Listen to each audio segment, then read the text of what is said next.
Quatrième vidéo, comment calculer la norme d'un vecteur? Je rappelle que la norme du vecteur, c'est la longueur du segment AB, si on parle bien sûr du vecteur AB. On note, voilà la notation pour la norme du vecteur AB.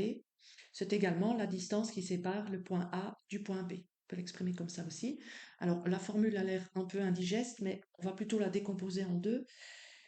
Voilà, vous avez ici dans la formule xb moins xa, yb moins ya et zb moins za, qui ne sont rien d'autre que les composantes du vecteur AB.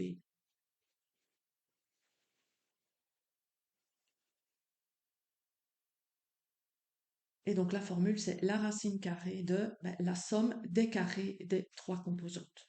Donc il vaut mieux faire le calcul en deux parties. Calculer dans un premier temps les composantes du vecteur. Donc ici, j'ai donné deux exemples avec les coordonnées des points A et B. On va donc partir sur le vecteur AB dont les composantes sont xb moins xa, donc 1 moins 2 moins 1. YB moins YA, 2 moins 3, donc 2 plus 3, 5.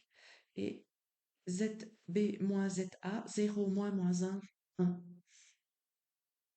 Vous calculez d'abord les composantes des vecteurs, donc le moins 1 correspond en fait à xb moins xa, etc.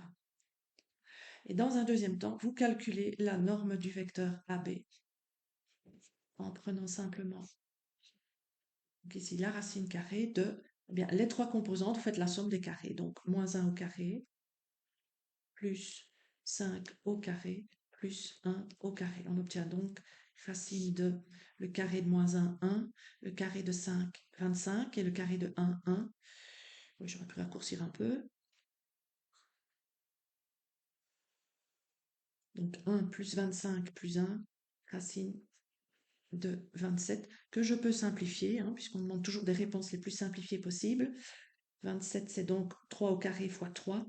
Donc le résultat me donne 3 racine carrée de 3 comme norme du longueur AB.